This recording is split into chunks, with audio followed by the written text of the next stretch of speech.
And welcome to our first lesson using Unity. We're going to start off by downloading Unity, and to do that you're going to go to unity3d.com as I'm showing here, and you're going to click Get Unity 5. You do want to get just the personal edition, which is free. So scroll down, Unity 5 Personal Edition, and get the free download. I can tell which version that you need based on, it knows that I'm using a Mac right now. So you download the installer, and you're going to go through that installation process. It's a pretty big file, so it should take some time to download. And while that's downloading, we are going to go through a brief history of game design and talk a little bit about what Unity 5 is, what an IDE is, and then installation. We'll walk you through the installation.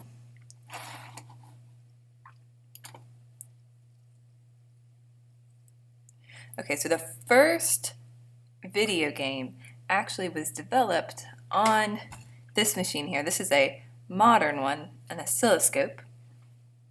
I think the next slide will show us what the original one looked like. Yes, here we are, from the Brookhaven National Laboratory, and the game was called Tennis for Two. It's set up by William Higginbotham, and it was set up on this physics instrument called an oscilloscope. Put this here.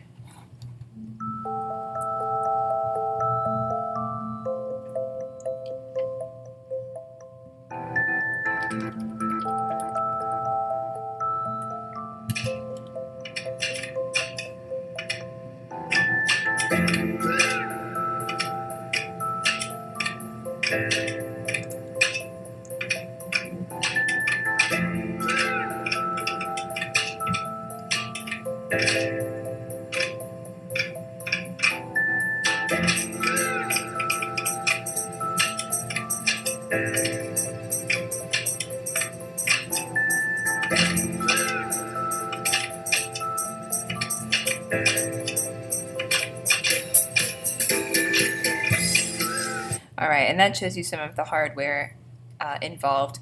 But in actuality, physicist William Higginbotham was reading the manual for how the oscilloscope worked, and it talked about how you could use the oscilloscope to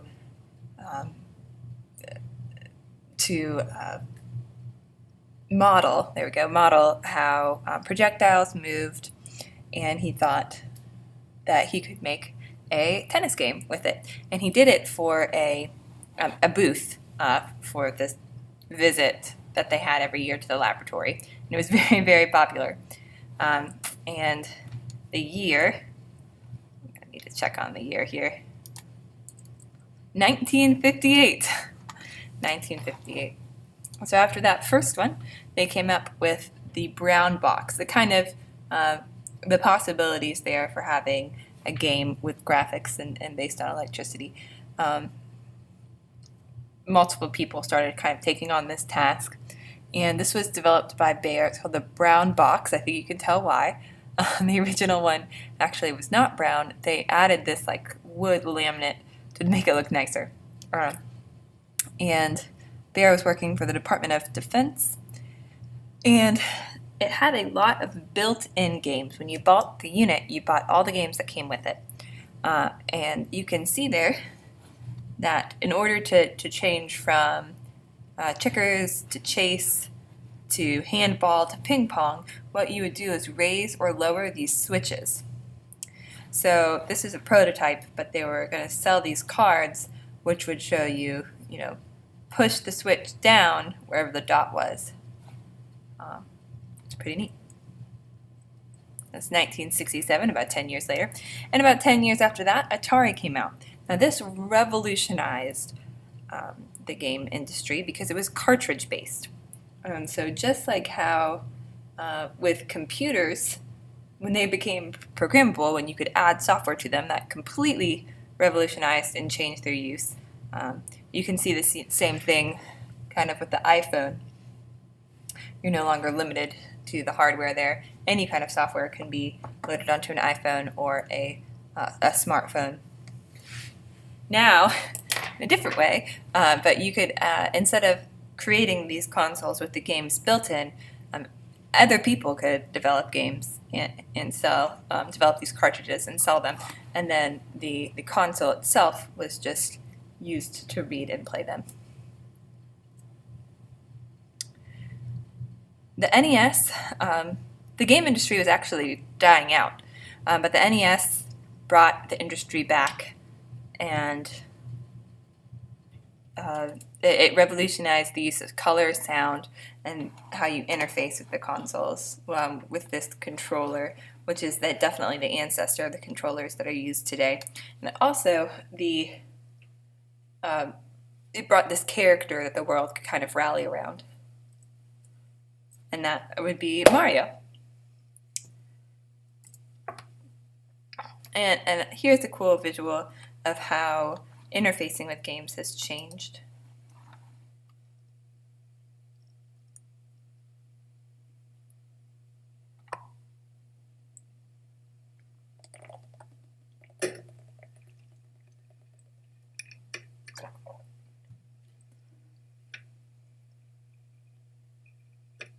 Here's our first oscilloscope.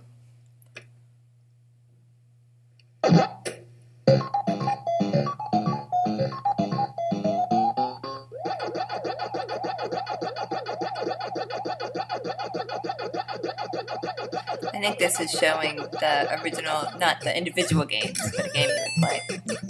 Yeah. Is that NES?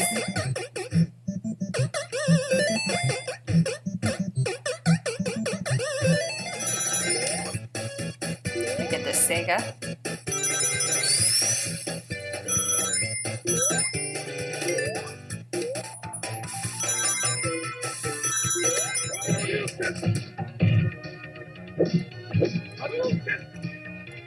Mortal Kombat.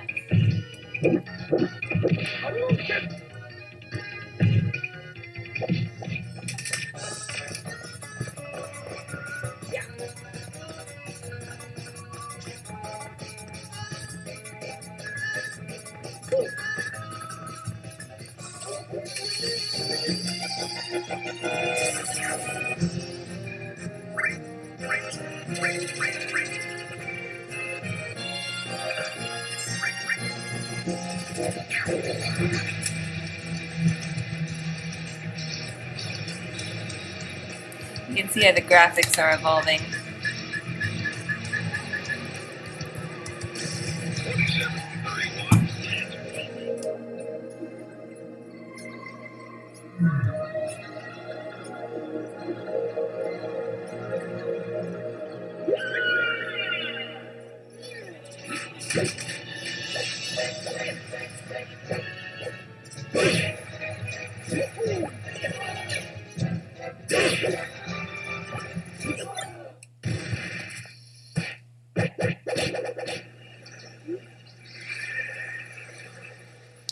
We have our Wii.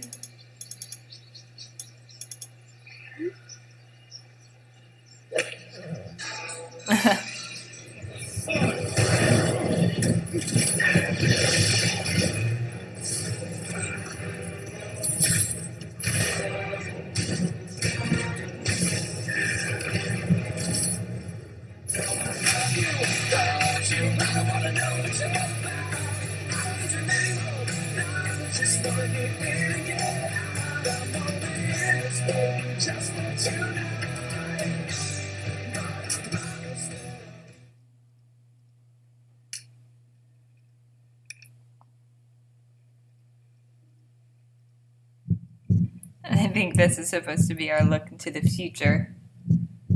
Virtual reality type games.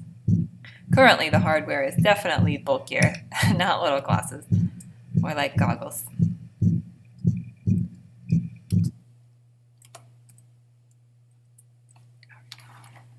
Move us past here. Alright, so now we are going to go through a few slides, test your knowledge, see if you recognize these games. So this one, Pong.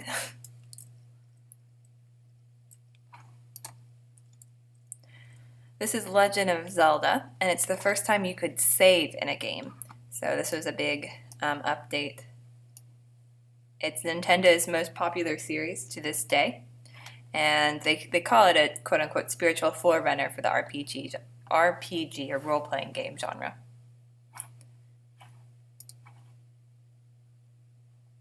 Mortal Kombat. I'm sorry. This one led to Mortal Kombat. This is called Street Fighter 2. It started the fighting game boom, popularized the fighting game genre, and set off a renaissance for the arcade game industry.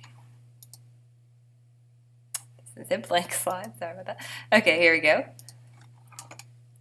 Probably recognize this one is Doom, 1993. It's held as a standard in elegant coding, and it ushered in the popularity of the first-person shooter genre. You recognize this 4-part screen. GoldenEye 007, 1997, revolutionized first-person shooters for console, as you have those different views.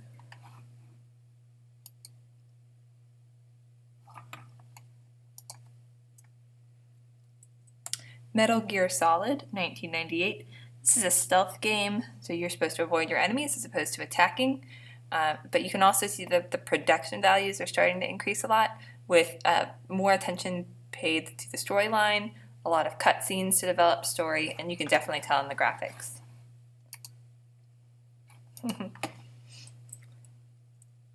Dance Dance Revolution, this is from 1997, highly original home platform game.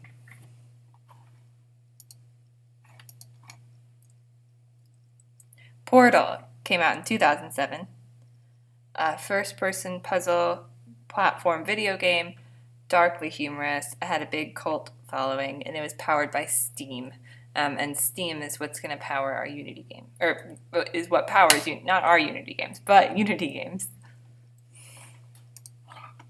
So, speaking of that, and I do not think this one came out in 1997. I know that's what this says, but I imagine this came out more along 2003, 2005, at least in America. So what is Unity? Unity is a cross-platform 2D and 3D game engine with a built-in IDE. This means you can make 2D games, think Flappy Bird, or 3D games, think there are a million 3D games, any sort of first-person shooter. What is Unity? So what's an IDE? Or no, cross-platform means that Unity is not limited to development for any particular environment. That means that you're not just making games for Windows, or you're not just making games for iOS. I should say it gives you the option of making games for multiple environments. An IDE is an integrated development environment, which means it provides users with a graphical user interface that makes development more efficient than it would be with a text-based development environment, and we'll see that. You can visually see the changes that you're making, and you have an inspector window. It just makes development much easier, especially as you're starting out. And it generally consists of 4 elements. We're not going to go through all of these right here, but I'll pause if you guys want to read them if you're interested.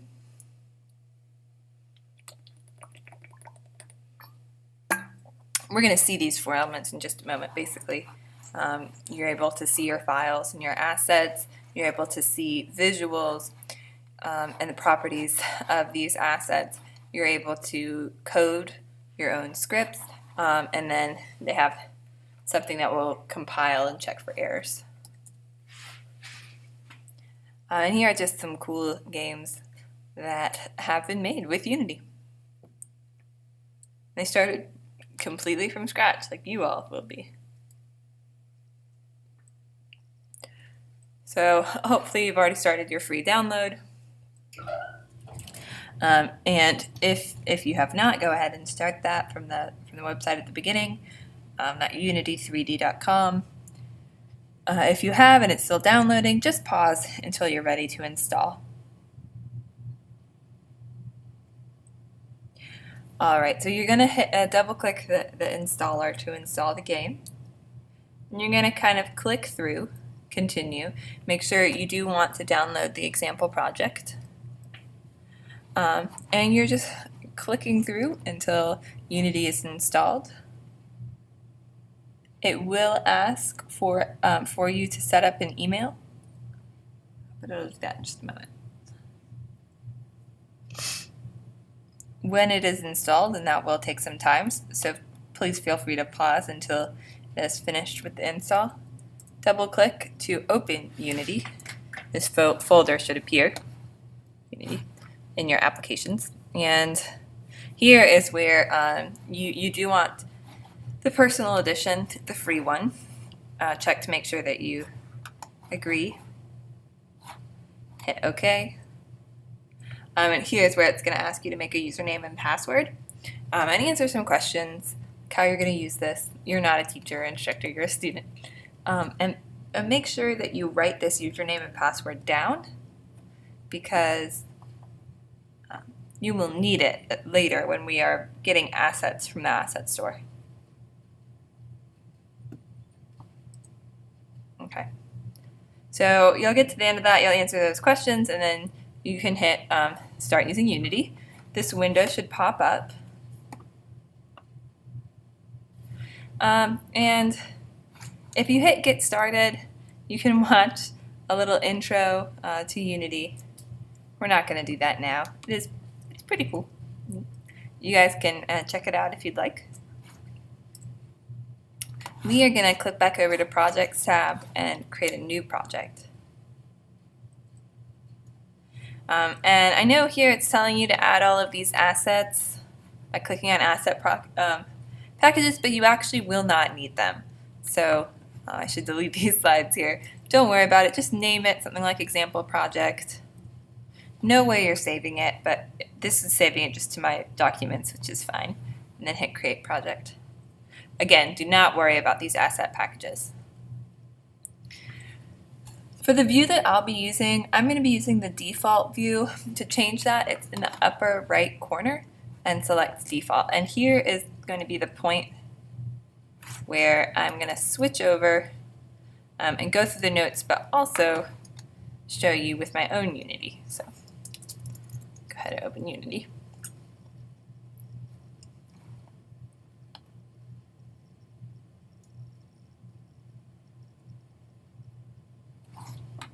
New project. Let me call mine Example Project 2. Because I already have an Example Project 1. And again, I'm not going to worry about my asset packages. I do want it to be 3D. I'm going to create the project.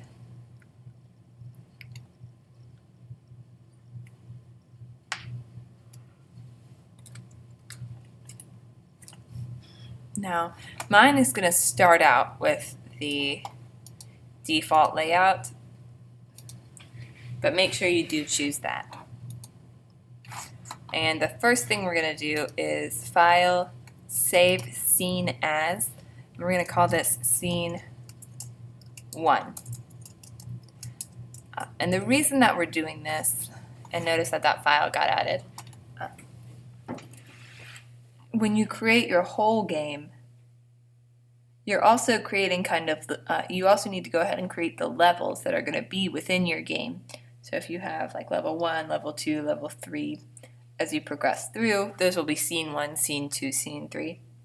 Think about a game though, like Skyrim, which you don't have levels, it's all within one world. Well, if you're outside in a city in Skyrim, that's going to be one scene. But if you enter someone's house, and there's that loading screen, that's opening another scene. Okay. So right now, just create scene 1. And it's a good habit to keep your assets folder clean. So down here, where you see assets down here, you're going to right click and create a folder. You're going to call it Scenes.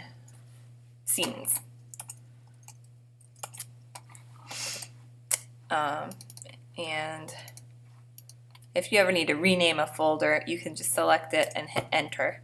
That will allow you to rename. And click Scene 1 and drag it into your Scenes folder. Just to keep our assets folder nice and clean.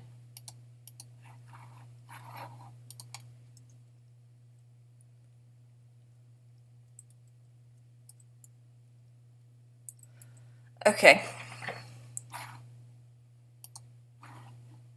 Let's go over a few things. This is the scene that as you're editing your scene, this is like the programmer's view of your 3D world that you're creating. Up here you see that there are two tabs. Scene, this is like for the programmer. Game is what your player will actually see when the game is launched. Okay, and you can determine what the player sees with the camera. Over here is the hierarchy window. It shows all of the game objects that are currently in your world. Go ahead and select main camera. And you'll notice in the bottom right hand corner it gives you a preview of what the user will see, and it's the same thing that there should be in game, in this game tab. So by selecting the camera, it's a preview of what the camera is going to show to the player. Alright, and let's practice some view controls. Now if you have, and actually we're going to do this a little bit in a different order than they did. Let's add a game object. So up here at this top tab, select game object, 3D object, cube. Notice that a cube is now in the center of our world. Let's see if the player can see the cube. They can. I click the main camera, or I could go to the game tab. Okay. Let's click away. So I have nothing selected, and I'm going to use my view tools in the upper left corner of my screen. Notice how right now these crosshair arrows that are selected. This is my move tools, and we'll get to those in a second. But I want to select the hand. They're my view tools. So with the hand selected, I can just click and drag, and this is a pan. Okay, so go ahead and try that.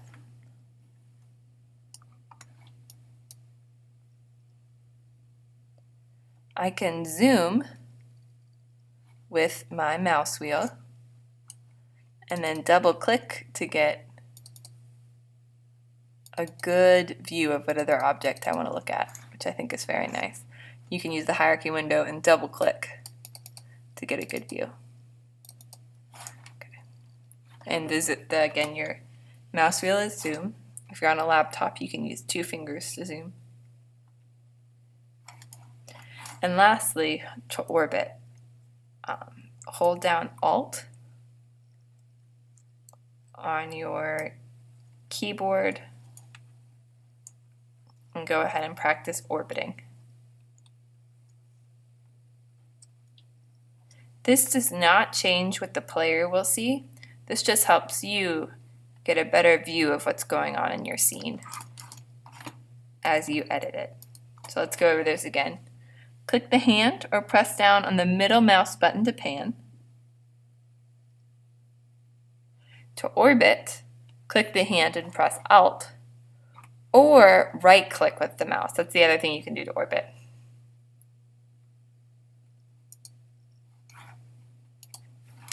So instead of, even if I was moving, I could use my right click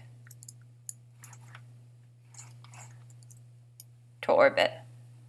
I'm just right clicking on the mouse right now. And if I'm again using my move tool and I use the view tool.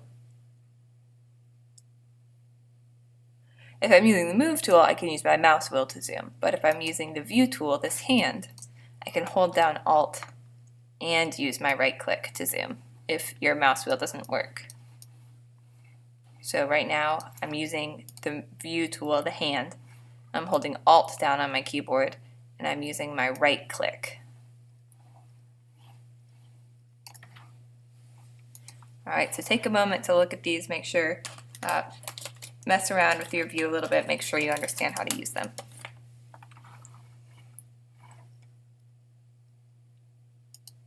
Okay, we already added our cube, and we did that, we clicked game object. Everything in the game is a game object, from the player you create to the background and environment you create to power-ups, even music. These are all called game objects. A game object, however, is not the smallest part of the game. You can think about a body is composed of cells But cells themselves are composed of different matter. So cells are not the smallest part of your body, and that's the same a game object. A game object is the sum of its components. And you can see the components in the inspector window. So if you click back to my game here, if I click on my cube, either in the hierarchy window or in the game, I gotta switch to my move tool there. And away from my these arrows are my move tool, and I can click on the cube. It shows me the components in the inspector window, so very, very helpful. The ones that we're mainly going to be dealing with today are these transform. It gives information about this object's position, rotation, and scale. And notice that the camera, the directional light, these all have components, and they actually all have a transform as well. But an example of a component could be a script, it could be a material or a color.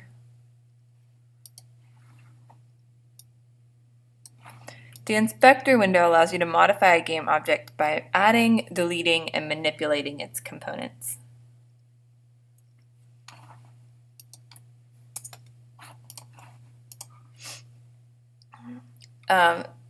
We are going to now make it so that you can both see what you are editing, the scene, as well as what the player is going to see. Instead of having to click back and forth, we're going to click and select the game tab and drag it over so that it looks like this gray tab here. And now I'll be able to see both what I see as I look at my world. Notice how my game tab does not change. I'm just changing the view for me, the game designer. And in this tab is what the player will see, and that again is based on the camera. So no matter how I change my view, the camera does not change.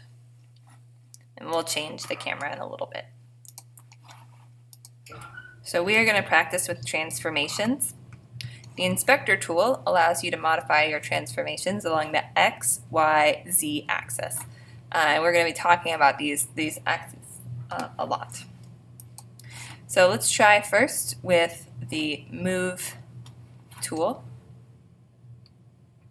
So we can move our object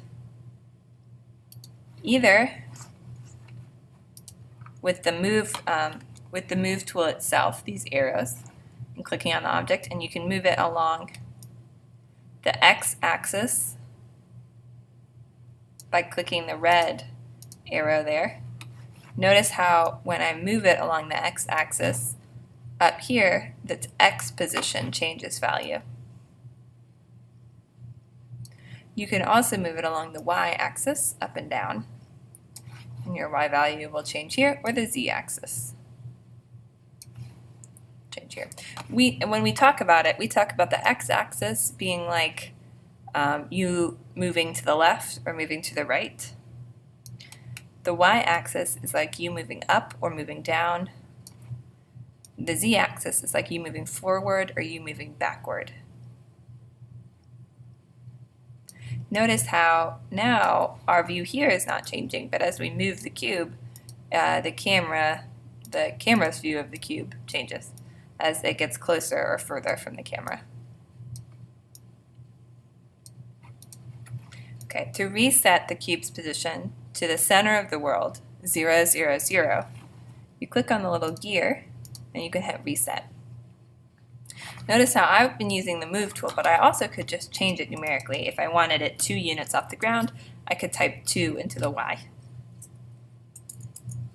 Or I could set it back to 0 here. Alright, so go ahead and mess around with that, and when you're done, try it both numerically and using the move tool. When you're finished, make sure and click the gear to reset.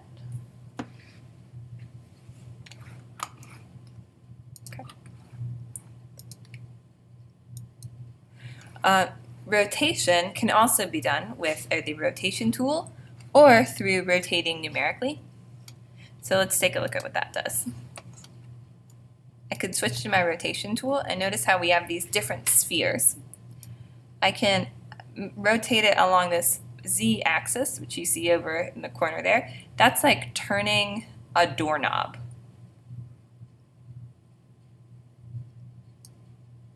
Along the red axis is like doing a somersault.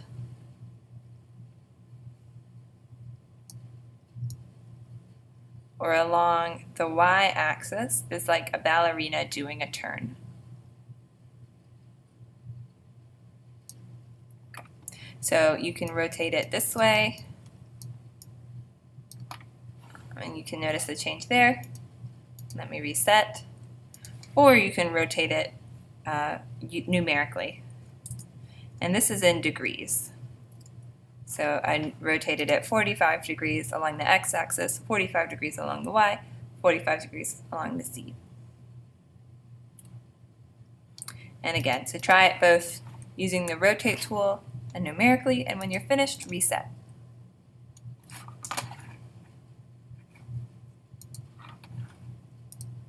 Last, we're going to talk about scale, and there are actually two scale tools.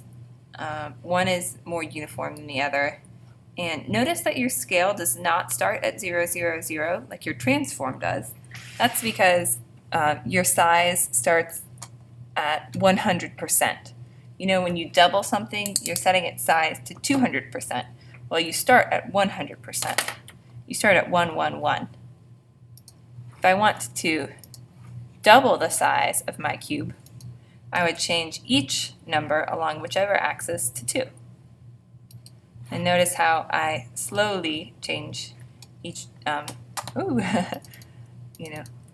first it doubles kind of lengthwise, and then height-wise, and then width-wise as I double it along each axis.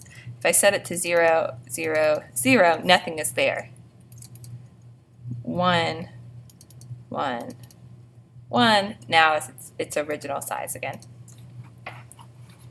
I could have also just hit reset. I can also scale it using the scale tool. So scaling it along an axis. But notice how I can't make the whole thing bigger. If I use this last scale tool, I can. And I can hold down Shift on my keyboard with this last scale tool to make it uniform. So let me reset. I'm not holding Shift down, and it is not a uniform scale.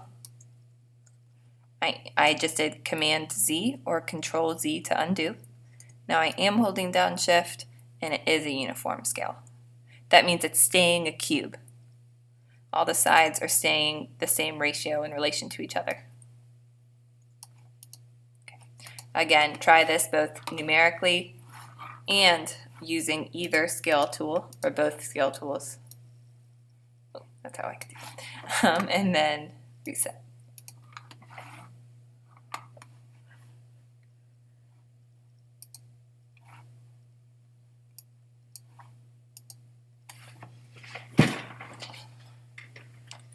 All right, the last thing we're going to do is we're going to change the light. Unity already sets up each project with some basic lighting, or else we wouldn't be able to see our world. And we're going to manipulate the directional light to see how we can get some shadows. So we've already talked about the cube and the main camera. Now we're going to change the directional light so we get something more like this. Okay, so I can select my directional light from the hierarchy window and use the rotate tool to rotate it, and notice how you get something almost like sunrise and sunset. Take a look at the game tab there. You can see it's dark, or it's light.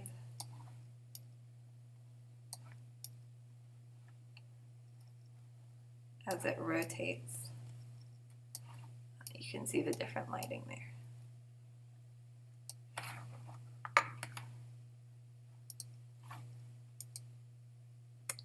All right, hope you guys enjoyed this introduction to Unity. And we will continue with the new project next time.